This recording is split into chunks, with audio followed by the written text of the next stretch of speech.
Well,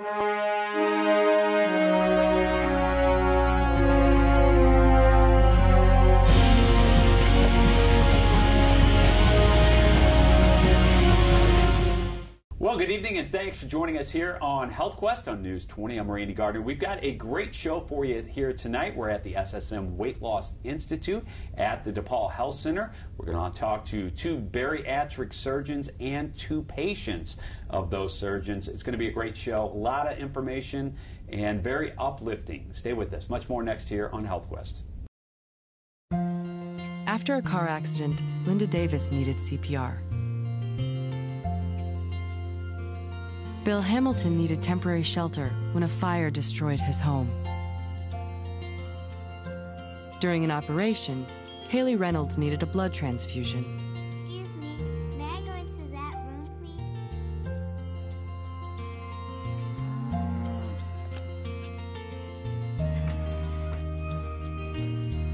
Next year, revenue growth again will be a focus. Top priority.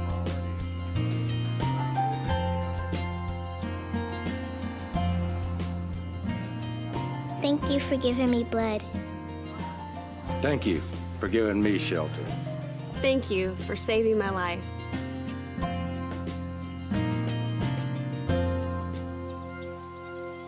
Support the Red Cross and change a life, starting with your own. And welcome back to HealthQuest here on News 20. I'm Randy Gardner. We're here at the DePaul Health Center at the SSM Weight Loss Institute. And joining me now is Sharon Leonard, a patient for about 6 months in the program. How are you doing today? Doing great. First of all, talk to us about your experience here at the SSM Weight Loss Institute. We talked before we went on the air, and I can just see in your smile and your aura of how proud you are of yourself, of what you've done. Well, when I came in, I was determined I was going to lose weight. They told us, that we might be able to get off some of our medication, which I really didn't believe. But I was determined and came into the program and started seeing results. And with the help of the doctors, I really was able to get off some of my medicines. And I've been very successful in my weight loss. And I'm very proud of the fact that I can now buy really pretty clothes that I'm proud of. And I've been telling everybody what a great program this is. Now, we were complimenting you on your sweater, and you gave us a great story about how you went through your closet. These are some of the success stories that make what you're doing and what the Weight Loss Institute do, that it makes it all worthwhile. Absolutely. It feels wonderful to be able to go through my closet, pick out my clothes, and go, I'm never wearing this again, never wearing that again, packing it up, giving it away, because this is the first time I feel like I'm really going to be successful and honestly keep this weight off. Let's jump back to the beginning here. What was your wow moment that kind of set you to, I'm going to do something, or I have to do something? I went to 2 weddings, and I felt very out of place. I felt embarrassed because of my weight. And this last winter, I just decided that I wasn't spending any more money. I was spending money on myself for a change, and I was going to get myself healthy. I have 2 young grandchildren that I want to be around for a long time. And so I wanted to be healthy for them. I wanted to be able to keep up with them. And so I'm now able to do that. This is not only a mindset change, this is a lifestyle change. It's not something you do for 6 months or 2 years. This is something you've got to set your mind to do long term to keep the weight off. Have you gotten yourself in that state of mind? And if you have, how do you keep yourself in that state of mind? Well, I look at the things that I've done that have changed, like getting off some of my high blood pressure medicine, getting off the indigestion medicine, how much better I feel. I bought a watch that keeps track of my steps, that helps remind me of, you got to keep exercising every day.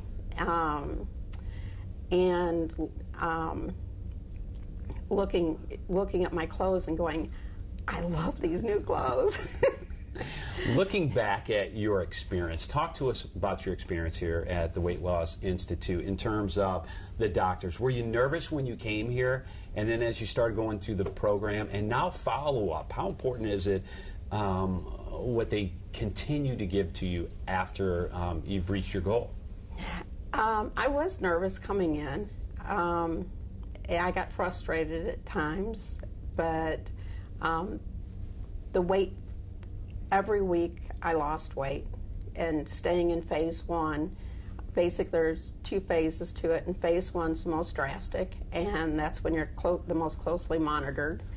But I was very successful in that, and I think that doing phase 1 where you work strictly within their program, even though it's a challenge, it helps you reset your thinking, it helps you reset your taste buds, so that when you start getting into phase 2 and eventually in the maintenance program, then you can start adding back in other foods, and you really honestly think about calories, and you think about how what you're eating or thinking about eating could affect your overall goals. Now, Sharon, there's, as I mentioned, a million different diets. There's different centers around the St. Louis area, around the region, around the country. What made you choose the Institute here at DePaul?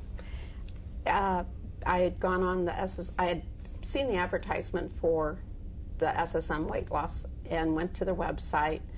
I knew because of the medicine I was on, I needed extra help, and this was a medically monitored program, and so I contacted this office and decided that this was a great place for me to be. When you make your first appointment, you come, what kind of mindset did you have? Because there's so many different options. There's surgery, there's non-surgery. I was determined I was not doing surgery, that there had to be a way to lose the weight and maintain my weight without surgery. And this has been a phenomenal way to do it. It starts you off on a strict regimen, if that's what you choose, and then you go into a less regimented program and you start incorporating. The big thing we forget is keeping vegetables and fruits in our diets, and this is one of the programs that help you remember how important that is, and how it makes you think that, oh, I'm looking for something to eat. Well, now all of a sudden I keep fruits and vegetables in my house, so instead of grabbing that cracker I wanted, I grab a banana, I have an apple. So those other things that are much healthier for me choices and lower calorie choices help me stay in my maintenance program. And I have to ask you, what's the feedback from friends and family? It's got to make you feel great when you hear positive things. Oh, absolutely. Absolutely. I get more compliments. In fact, I said it's funny because people tell me how lovely my hair look, and I think it's because they can't quite recognize what happened or what changed in me, but they know I look so much better than I ever did. My mom always taught me not to ask a woman's age or their weight, but this is very relevant to what we're talking about today. Do you mind sharing where you started at and where you're at now? Well, I've lost 45 pounds. I had hit the 200-pound mark, and I went, no, we got to do something. And so I've lost 45 pounds, which I'm very proud of. And I really did think my age would be a factor in being able to lose this, because I'm 62, and you know, as they say, you get over 40, you can't lose that weight so easily anymore. And I've been able to say, age doesn't matter.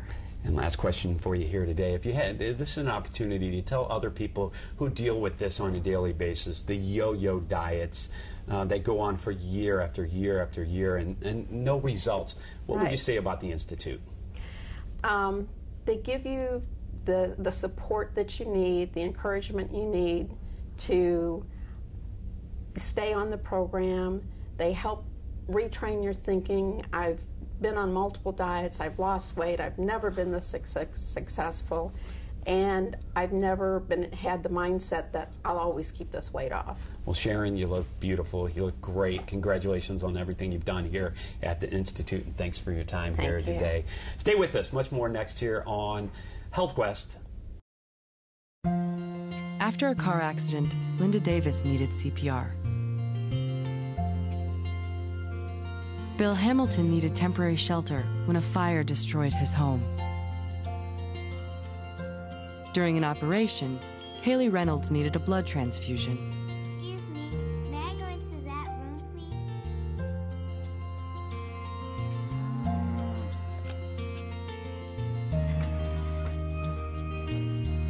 Next year, revenue growth again will be a focus. Top priority.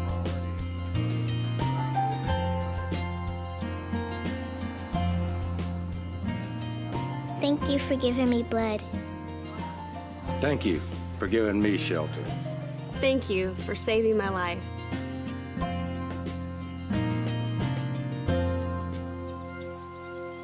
Support the Red Cross and change a life, starting with your own. We live in the age of mobile devices. Cell phones, tablets, digital cameras, laptop computers, and 1,000 others. They help us get where we're going. They keep us in touch and informed. They help us work and play. And they all use rechargeable batteries, millions upon millions of them. But these batteries aren't just rechargeable, they're recyclable. Together, individuals and businesses have recycled over 70 million pounds of batteries and cell phones. A network of over 50,000 free drop-off locations across North America makes the process easy and convenient, no matter where you live.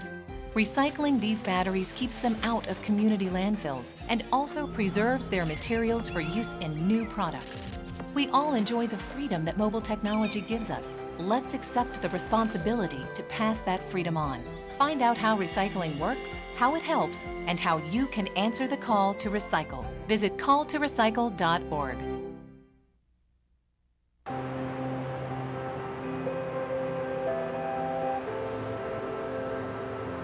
I am Sammy. Last year I found out that I have high cholesterol. I'm Sammy's dad. Due to my high cholesterol, I had quadruple bypass surgery at age 37. I later learned I probably had high cholesterol since childhood because I have an inherited form of the disease known as familial hypercholesterolemia, or FH. FH affects more than 600,000 Americans. I passed FH to Sammy, but not to Alyssa. Luckily, I was diagnosed early.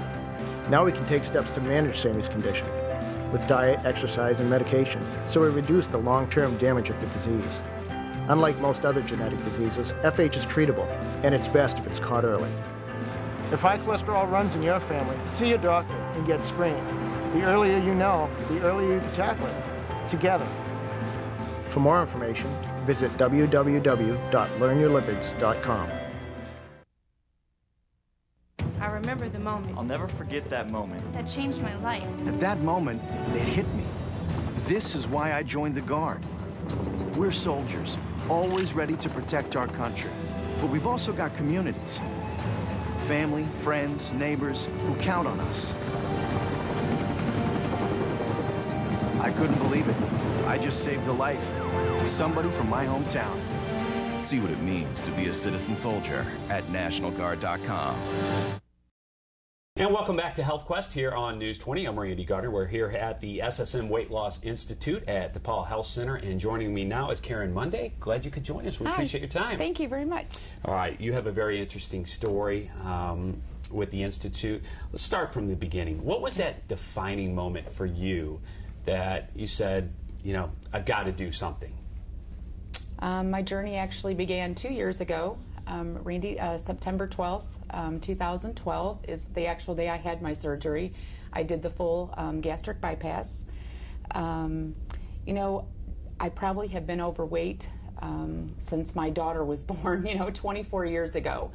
And then after I had a son after that, and the weight just didn't come off. So for me, I guess the big push to have the surgery done, I actually explored all my options. And because I work for SSM, they actually pay for the surgery. And,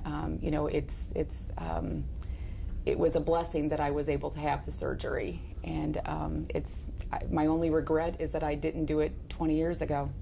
Now, when you walk into this situation, when you come to the Institute, you have a couple different options. Surgery, non-surgery. Was your mind made up when you came what you were going to do, or through explanation of the process you decided? I changed my mind 3 times. I actually came in originally as a non-surgical. I just wanted to do the program that they offered without the surgery. That's where I started. Then I went from there. I went to some support groups, talked to some people. I'm like, I'm doing the band. That's what I'm going to do because that's less evasive. You know, that's what I thought was my best option. And then after talking to some people, for my personal journey, I had a lot more than 50 to 70 pounds to lose. So I did not, you know, to me that I needed a little bit more of a radical, if you will, or a little bit more. I wanted something that, I guess in a better way to say that I maybe wouldn't be able to cheat. I needed a real life-changing process. So then the sleeve was something new I had learned about with Dr. Morales.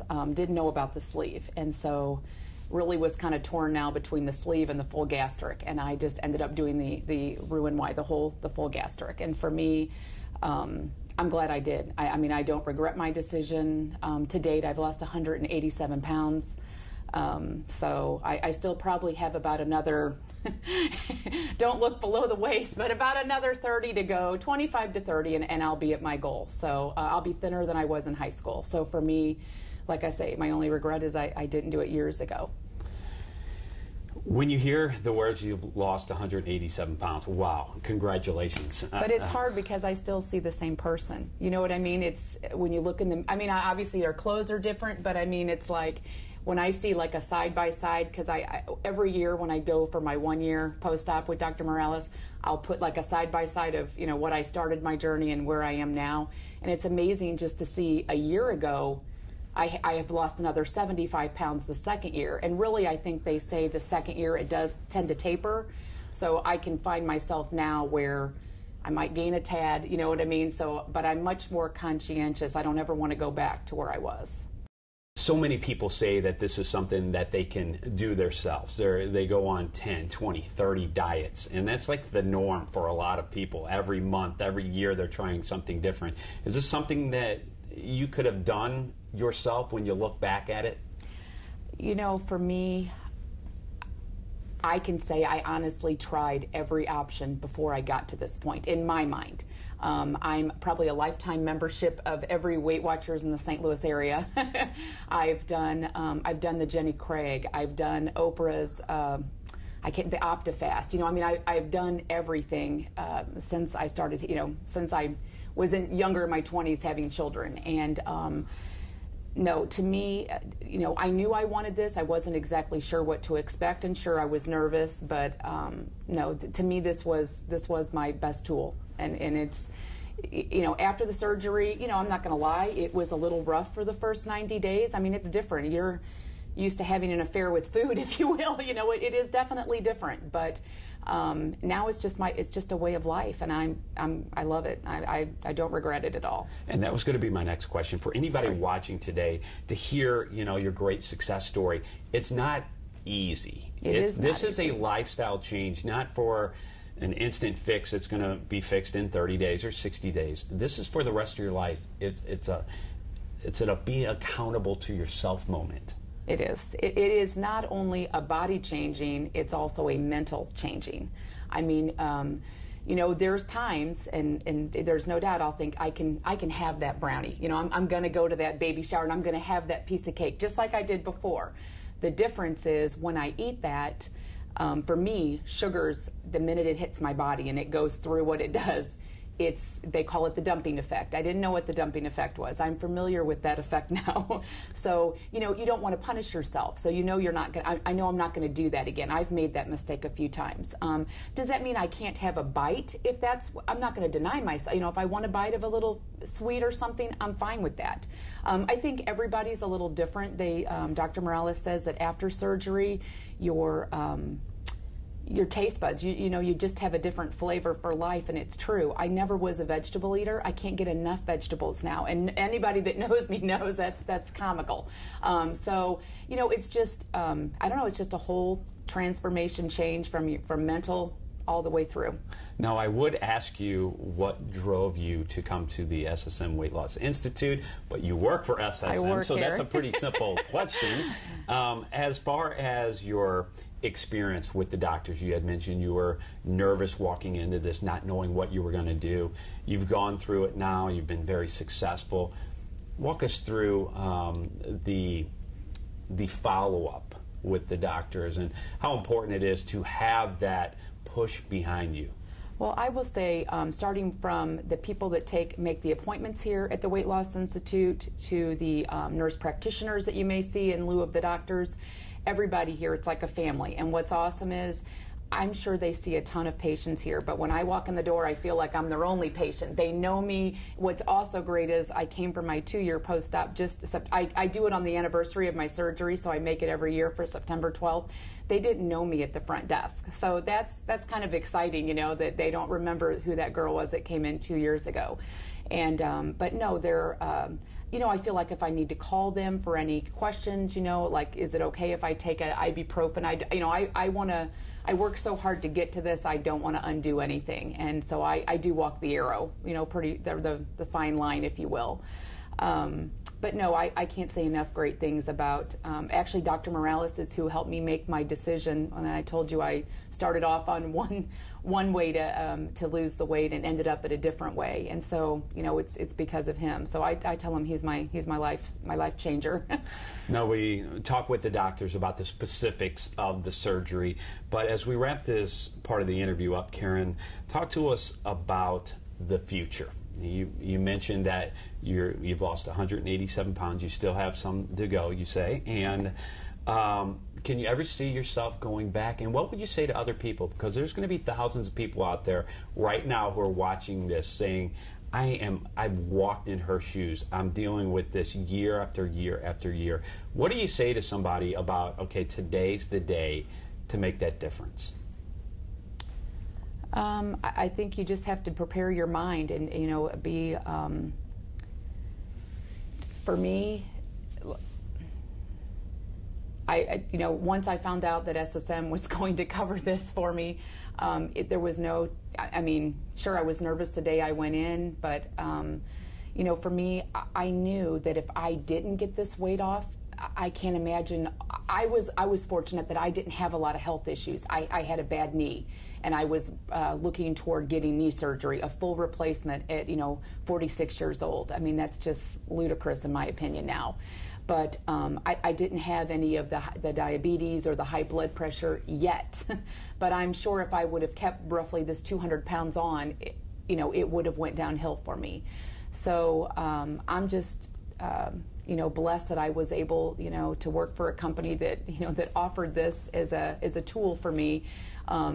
Because I've had the surgery, yes, it has helped me, if you will, jumpstart the weight loss.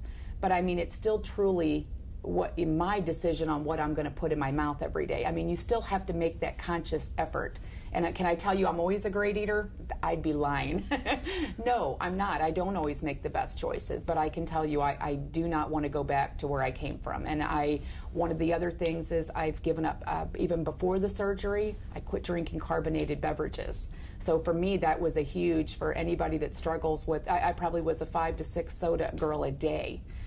Which really blows you up with the gases, and, you know, so like you say, it's just learning different tools, you know, on how to get through this. And last question for you, besides everything you've talked about, how great is it for people to go, wow, you look great? It's great. It's awesome. It is. It is a wonderful feeling. It's just, you know, my goal, I joked and said, I don't want to shop at Lane Bryant anymore. I want to be able to go to the different stores. You know, I want to be able to buy a medium or a large. And so, you know, I mean, that dream for me has come true. This is something I never could do. I can actually cross my legs. You know, 2 years ago, I could have never have crossed my legs. I could never be in an amusement park with my, you know, that's why I say I get a little emotional, because I wish I would have done it years ago. Well, Karen, you look great. Oh, thank you so much. Thank you. Continued. Stay with us. Much more next here on HealthQuest.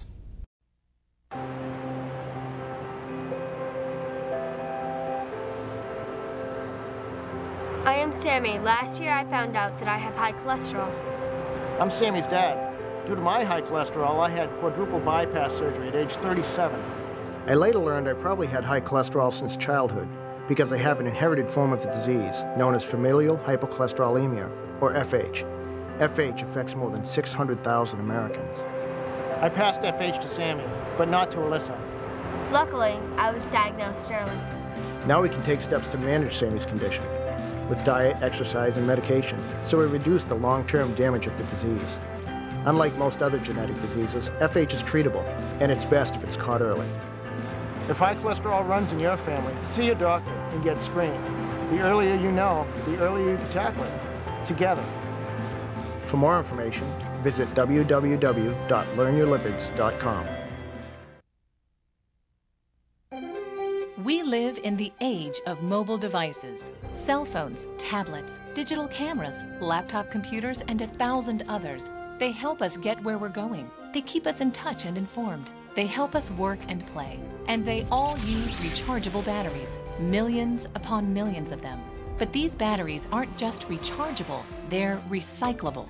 Together, individuals and businesses have recycled over 70 million pounds of batteries and cell phones. A network of over 50,000 free drop-off locations across North America makes the process easy and convenient, no matter where you live.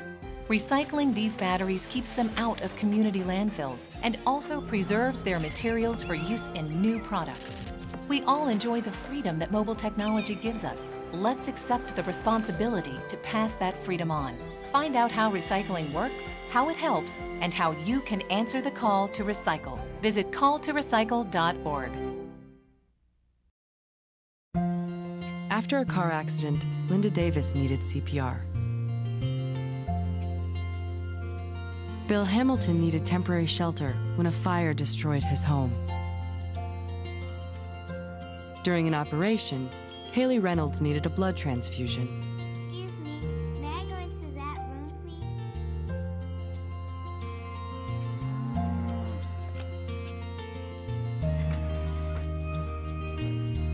Next year, revenue growth again will be a focus. Top priority.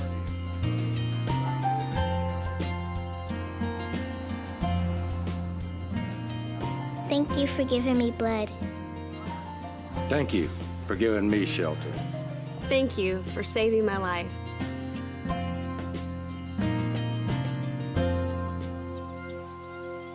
Support the Red Cross and change a life, starting with your own. I remember the moment I'll never forget that moment. that changed my life. At that moment, it hit me. This is why I joined the Guard. We're soldiers, always ready to protect our country. But we've also got communities. Family, friends, neighbors who count on us. I couldn't believe it. I just saved a life. Somebody from my hometown. See what it means to be a citizen soldier at NationalGuard.com. And welcome back to HealthQuest here on News 20. I'm Randy Gardner, and joining us now is Andrew Wheeler, a bariatric surgeon here at the SSM Institute. Glad you could join us. We appreciate your time. Well, thanks for having me. All right, first of all, let's talk about how you evaluate a patient when they come in, surgical and non-surgical options. Okay. You know, a lot of patients don't come in to be seen by a weight loss surgeon because they're not sure if that's the right option for them. And so what we're trying to do at the SSM Weight Loss Institute is to be able to offer patients all different options, and at the same time being able to offer them at a place where they can get all options. Oftentimes a patient will go to a place and they can either have only surgery or non-surgical options, and what we try to do is provide that for all of them. So as we talk to the patient, after assessing their overall risks, but also their risk aversion to different things, and also the types of success and the levels of success that they want to have, then I can better gauge what the right option for them is. Do a lot of patients come in with something already set in their mind that I'm going to do this or I'm going to do that, and then as you talk to them, I don't want to say sway them, but you give them all the options? Yeah, typically after patients understand their expectations and the weight really that they want to get down to, or the medical illnesses that they want to overcome, they start to realize that there are certain options that are going to be more successful than others. What I tell most patients, though, is that there's not one option, whether it's a surgical or non-surgical. that's right for everyone, nor is there one option that's wrong for everyone. So we really try and tailor it to the individual patient. For people watching today, what is the, I don't want to say defining moment, but where is the line that you look at someone and say that surgery is an option, or, you know, like a comprehensive plan will be, the approach would be an option? Do you have to be 20 pounds overweight, 50 pounds overweight? When do they come to the Weight Loss Institute? So we're still, from a purely from a surgical standpoint, we're still working with probably the dated NIH criteria, which says that a patient has a BMI above 40 or a BMI above 35 and obesity-related medical conditions is eligible for surgery. There are some options for patients with a lower BMI with FDA approval through the lap band, but that's kind of the starting point where a patient can even consider surgical options. Other than that, really the defining point comes in the patient's mind when they say, I've had enough, I'm tired of the limitations my weight puts on me, and I want to do something about it. What's some of the feedback when someone walks into your office and tells you their story? It's got to be a hard decision for them to pick up the phone and make that phone call anyway, and then to walk into somebody they don't know, such as yourself, spill their guts, let their story out, and then trust you in terms of really redefining their life for them. You know, whenever patients come in to talk to me, the first thing I ask them is, you know, how long have you been thinking about weight loss surgery? And I don't know if I've ever heard of someone say a week, a few months. It's always years. So these are clearly big decisions that patients are facing, and that they've put a lot of thought and a lot of time into it.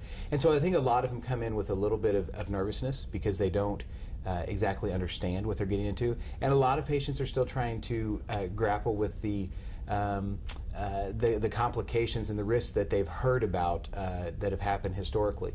What helps, though, is that as I explain how safe and effective weight loss surgery has become compared to what it was 10 years ago, 15 years ago, definitely 20 years ago, where the technology was not there, the level of care was not there, and with the progression, a lot of that nervousness, that unease is able to be lessened in the patient's minds.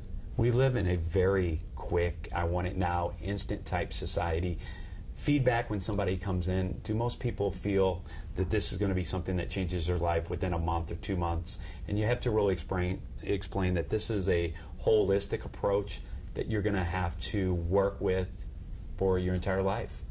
Yeah, I mean, you know, and that's one thing that we really stress from the very beginning. And by offering pretty much all of the pre- and post-operative care within our clinic itself. So that's with the dietitians and the behavioral health specialists and the well-trained nurses, in addition to the surgeons.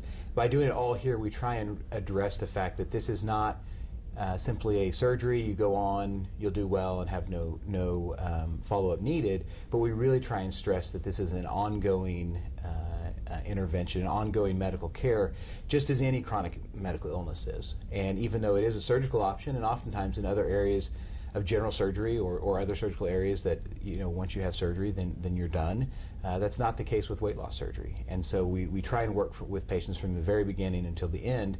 And as we stress that, the patients begin to understand that this isn't something that I'm just going to do on a day and be done with, but they take control of their health, and some of them for the first time in a long, long time.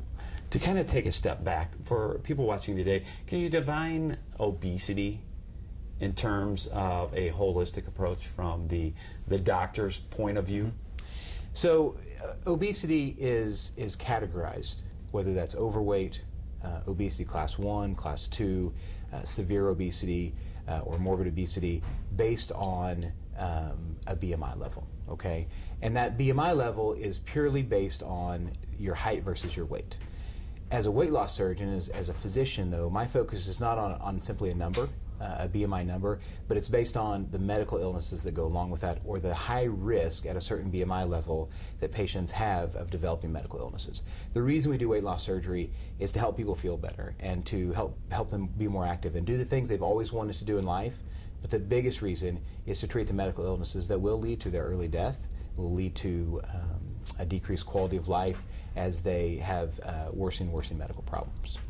For the people who are maybe not fitting that obese category, but are dealing with the yo-yo diets that everybody goes through 10, 20, 30 times in their lifetime. What's your word of advice to those people who maybe are not, you know, categorized for a lap band surgery or a program? What do they do? You know, a lot of it, first of all, obesity is very complex. Weight loss is very complex. The body is genetically wired to not lose weight and to maintain where we are. And as we gain weight, then to continue to reset and maintain that. So it's a very complex situation to deal with.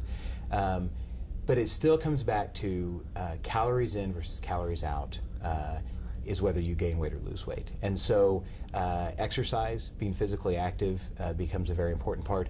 But the biggest thing is just to make lifestyle changes, to understand that what you put in ultimately will affect your body and will affect your weight gain. And it's that conscious daily decision and daily thought about what you eat and the activity that you do that's going to make the biggest difference. And Dr. Wheeler, as we start to bring this to a close here in this segment, what's it make you feel like personally to know that every day when you come to work that you change so many lives? Drastically change people's lives. Right. You know, when I was deciding, as my general surgery residency closed to the end, I was deciding what area I was going to go into. The one thing that I went back to is that few operations that I can offer patients will have such a drastic impact, not just on their own life, and not just for a few years, but for the rest of their life, and also on the lives of their family members and their friends, as they're now able to interact with them in a different way. And it brings me great joy to be able to talk with the patient, to offer them you know, an option, a surgical option, offer them a non-surgical weight loss that I know that 5 years from now, 10 years from now, 15 years from now, that they will feel like a different person. They will be more active. They will feel more productive. And overall, they will feel like they have a new outlook on life. And that's why I come to work every day. Sounds good. Dr. Wheeler, thank you so much for your time. We appreciate it today. Once again, Andrew Wheeler, Dr. Andrew Wheeler, bariatric surgeon here at the SSM Weight Loss Institute. Stay with us. Much more next here on News 20. I remember the moment. I'll never forget that moment. That changed my life. At that moment, it hit me. This is why I joined the Guard. We're soldiers, always ready to protect our country. But we've also got communities. Family, friends, neighbors who count on us. I couldn't believe it. I just saved a life. Somebody from my hometown. See what it means to be a citizen soldier at NationalGuard.com.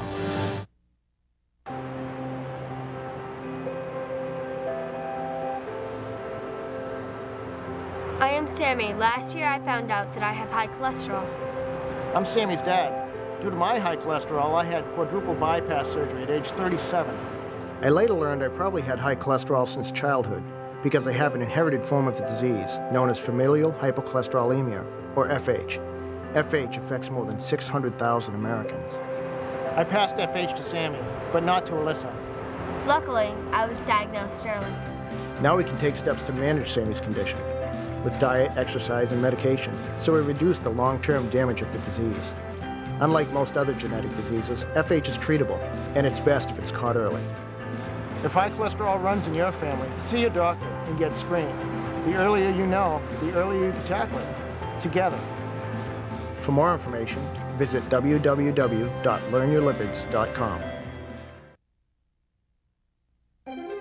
We live in the age of mobile devices. Cell phones, tablets, digital cameras, laptop computers, and 1,000 others. They help us get where we're going. They keep us in touch and informed. They help us work and play. And they all use rechargeable batteries, millions upon millions of them. But these batteries aren't just rechargeable, they're recyclable. Together, individuals and businesses have recycled over 70 million pounds of batteries and cell phones. A network of over 50,000 free drop-off locations across North America makes the process easy and convenient, no matter where you live. Recycling these batteries keeps them out of community landfills and also preserves their materials for use in new products. We all enjoy the freedom that mobile technology gives us. Let's accept the responsibility to pass that freedom on. Find out how recycling works, how it helps, and how you can answer the call to recycle. Visit calltorecycle.org. After a car accident, Linda Davis needed CPR. Bill Hamilton needed temporary shelter when a fire destroyed his home. During an operation, Haley Reynolds needed a blood transfusion. Excuse me, may I go into that room, please?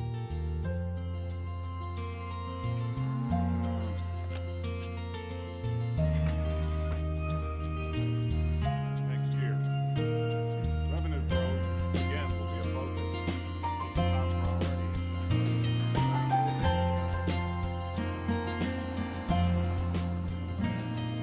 Thank you for giving me blood.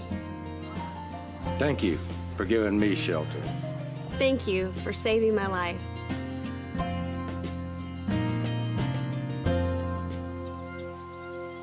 Support the Red Cross and change a life, starting with your own.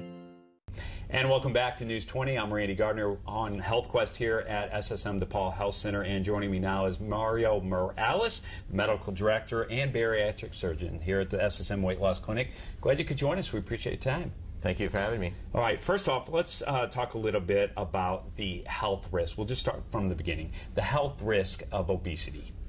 Sure. I mean, obesity overall has become quite an epidemic across the country. We all understand that.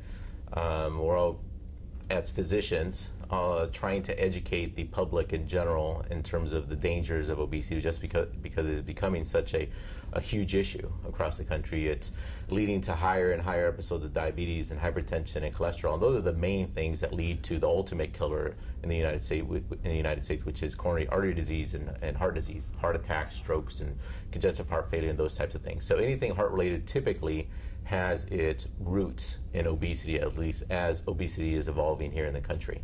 And so the main medical conditions that can be associated with obesity are high blood pressure, diabetes, elevated cholesterol, and heart disease.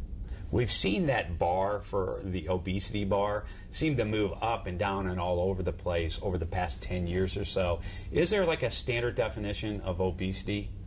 There is. It's kind of changed over the last decade or so, 10 to 15 years. But certainly, as a medical professional, we've come to the understanding or the agreement that obesity is defined by a body mass index at this point. In the past, you've used neck circumferences, waist circumferences, ratios of waist to hip circumferences, and numbers along those lines. But in general, most of us physicians have now pretty much agreed that body mass index is the best indicator. It's not perfect, but it's the best indicator to define obesity, and that is defined as having a body mass index of 35 or greater or 40 or greater. Is there, for everybody watching out there today, because some people will look at another person and they're maybe considered obese or on the line, and there's no way this person is obese. How can you tell as an individual? Is there a test you can do, or do you need to go to a doctor to find out your BMI? Well, preferably go to a physician, be evaluated, get a full evaluation, get good measurements, accurate weights and heights and those types of things. But certainly, if you know your height and your weight, you can go pretty much to any place on the internet, look up obesity, body mass index calculators, and you can plug in your weight, plug in your height, and you can get a sense of where your BMI lies.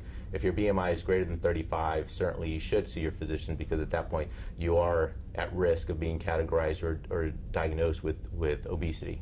Once they come and see you here at the weight loss clinic, walk us through some of the options. There's surgical options and then non-surgical. How is you as a doctor, how do you make that decision? So the decision to undergo surgery is certainly not a light one.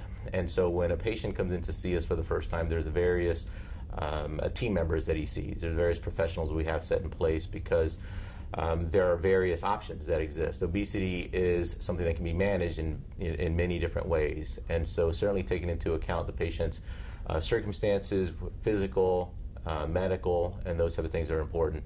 And so when a patient comes in, makes contact with us, certainly there's information that we gather from them, personal information, medical information, and from there, it's a good starting point to start figuring out what the patient has been able to accomplish, how long they've been struggling with obesity. They see a nurse practitioner, One of our bariatric nurses will assess them, get kind of basic information, get some background information in terms of their medical history, their surgical history, medications that they're on, those types of things. They'll also discuss their dietary history, their successes, their failures with weight loss over the course of the years they've been struggling with obesity. So we get a good sense, in terms of what has worked for them in the past, what has not. They also get to be seen and evaluated by our mental health counselor. And so that's important because obesity is a very complex disease. It's not like appendicitis where it's a very localized, known condition. There's one treatment for it, and then once it's treated and managed, it's gone. I mean, obesity is very complex. And so our mental health counselor helps us from that perspective because we get a sense of how the patient is able to cope with the physiologic stresses, the psychological stresses that come along with obesity, and what kinds of triggers they have, what kinds of things we can help them for, or what kinds of emotional things contribute potentially to their obesity. Do you find most people come in and feel that this is going to be basically a quick fix for them? Yes, I mean, you get all sorts of individuals with all kinds of expectations, and so certainly the expectation that surgery will be the end-all, cure-all to all their problems, not only their obesity, but also emotional things, also work-related things, social things, personal things at home. And it's not. I mean, we make that very clear from the beginning, and that's where the psychological assessment is very, very important. And almost the surgery is not the end all; it's almost the start all, because it's the start of a lifelong change for somebody. That's right. Surgery gives the patient an opportunity to kind of be more on an even keel with a patient or a person out in the general public who is not obese, who is not suffering from obesity and the effects from obesity. So what surgery tries to do really is kind of get the patient down to a baseline level where they don't experience hunger in the way that they have been. They don't have the same kind of triggers with regards to eating or overeating, frequency of eating.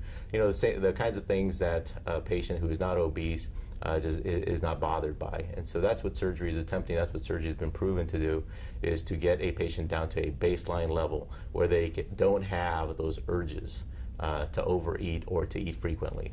You mentioned for the people who are not obese, what do you say to somebody, or how do you respond to somebody maybe watching this that says, well, if you don't want to be obese, just don't eat or stop eating. You've got to control yourself. But as you mentioned, there's much more to this whole process. Yes, obesity has been misunderstood for many years, physicians as well as the general public. For the longest time, obesity was thought of as a behavioral weakness, lack of character, lack of strength, lack of willpower type mentality. And it really isn't. I mean, part of it certainly can be attributed to that, but certainly not all of it. And we have been able to classify obesity as a disease now over the last 2 to 3 years. And the main reason is because there has been a lot of research that has been performed that has given us a lot of insight in terms of why patients eat more. What are the triggers that cause them to eat more? And so there are mechanisms, physiologic mechanisms, hormonal mechanisms that are in play.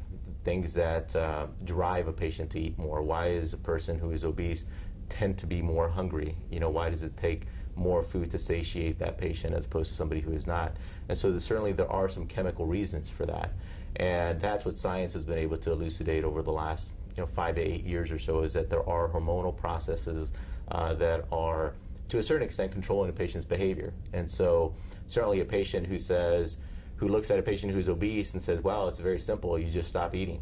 It's not that simple. There are physiologic triggers and mechanisms that the patient that's obese is trying to fight on a daily basis. Now, as far as the surgical side, with any surgery, there's always possibility of negative outcomes. But let's talk about the bariatric surgery side of things. Sure. Outcomes are very positive. Outcomes with regards to bariatric surgery are excellent. Certainly, I think obesity surgery has been has a less than positive perception that is slowly changing. Particularly over the last 5 years to 8 years for certain. The perspective in terms of the safety of surgery has changed, but I certainly can't deny that 10 years, 15 years ago, surgery was more dangerous than it is now. It would not be out of the ordinary to pick up a journal article that was describing, a practice's experience with 1,000 patients, and it wouldn't be uncommon to see that mortality rate or death rate, within 30 to 60 days after surgery was somewhere in the range of 2 to 5%. That's pretty significant when you compare that mortality rate to other surgeries that are performed on a day in, day out basis.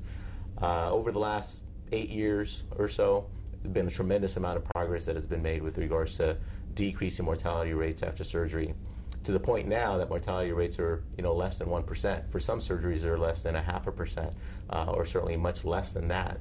Just kind of depends on the center and the surgeon's expertise and things along those lines. But certainly, mortality and danger of surgery has significantly decreased, pretty much to the point that it is now at the same level as a lot of other surgeries that we take for granted day in and day out. Gallbladder surgery, appendix surgery, colon surgery, pretty much a lot of types of surgeries are pretty much on the same level as obesity surgery. Doctor, on the topic of bariatric surgeries, are there different kinds of surgery? There are. There's three main basic surgeries. There's what's called an adjustable gastric band, a partial sleeve gastrectomy, and a gastric bypass. And so all three procedures are effective. They all do it in different manners, in different ways. The anatomy of the gastrointestinal tract is changed with each one of those surgeries. And so one of them, or some of them, are less invasive, we call less invasive, or least affecting, or least modifying. And there's ones that are significantly more modifying. And so typically the results from the surgeries go along with the degree of modification to the gastrointestinal tract. Certainly the one where you modify, do the most modifications to, you're going to typically see a much better response in terms of remission of the disease the patient is attributing to weight loss or to obesity, and they'll also typically achieve better weight loss results. Does this come down to a doctor opinion on what should be done, or is it ultimately left up to the patient? Ultimately, it's left up to the patient, but certainly there's a significant amount of guidance that's provided to the patient, education, data, answering of any questions that they might have. There may be certainly certain medical conditions that preclude the patient from undergoing certain types of operations. So it's more of a team effort, in terms of ultimately deciding upon a particular surgery. But most patients are typically candidates for either, for all three of them. Are they all done the same way? Are they orthoscopic, or are they the traditional cuts? No, they're all done what we call laparoscopically, so they're all done with small incisions. One of the guests we'll talk to in a few moments had mentioned that she was fearful of death if she didn't have the surgery. Right. And that's a good point. When we talk to patients and counsel patients, we talk to them about the risks that they're dealing with now, the real risk of death that they are ultimately going to face if they don't take control of their obesity.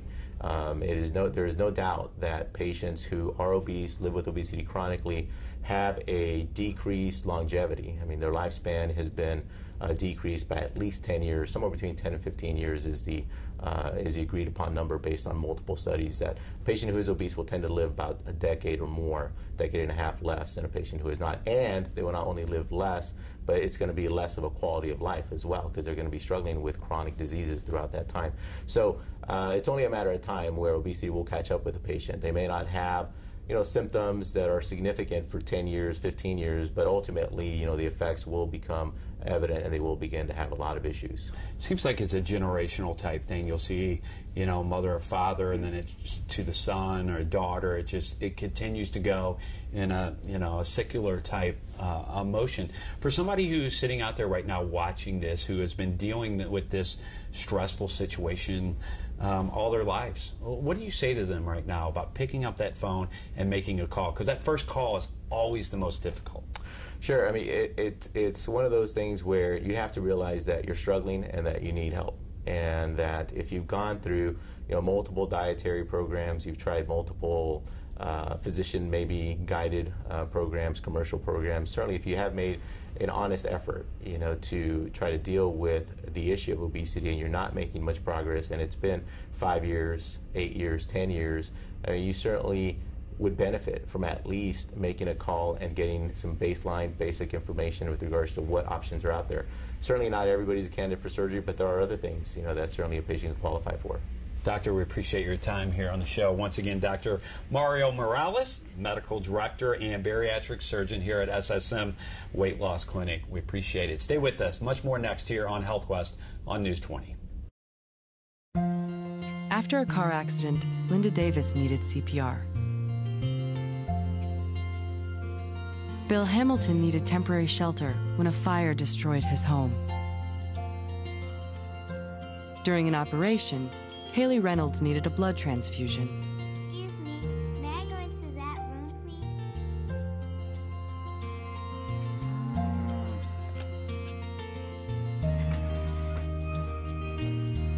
Next year, revenue growth again will be a focus. Top priority.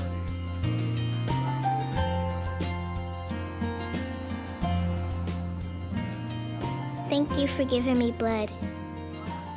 Thank you for giving me shelter. Thank you for saving my life.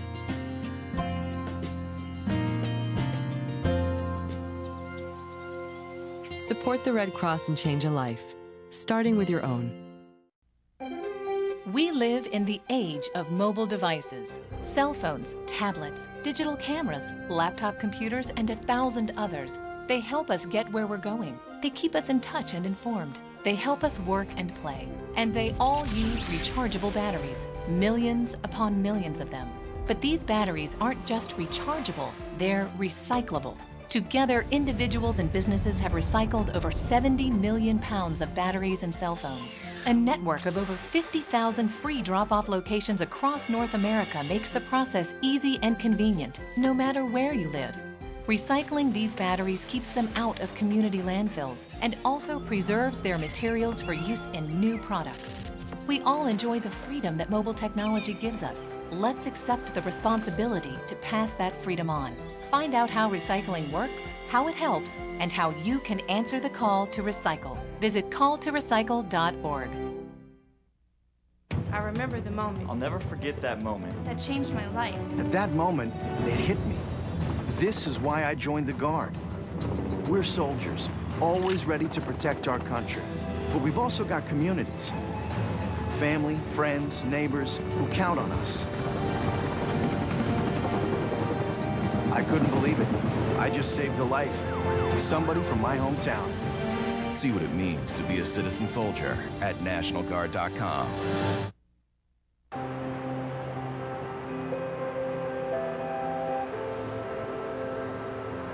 I am Sammy. Last year I found out that I have high cholesterol.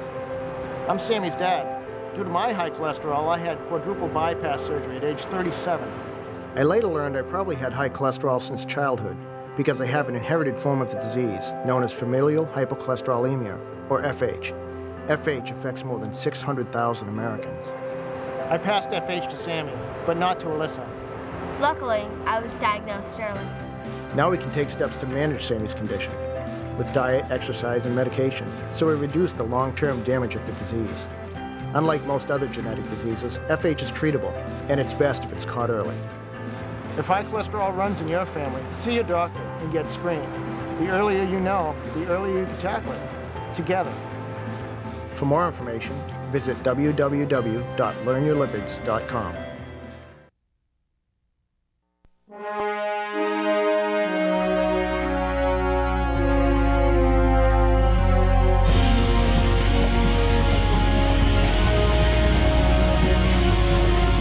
I remember the moment I'll never forget that moment. that changed my life. At that moment, it hit me. This is why I joined the Guard. We're soldiers, always ready to protect our country. But we've also got communities. Family, friends, neighbors who count on us. I couldn't believe it. I just saved a life. Somebody from my hometown. See what it means to be a citizen soldier at NationalGuard.com.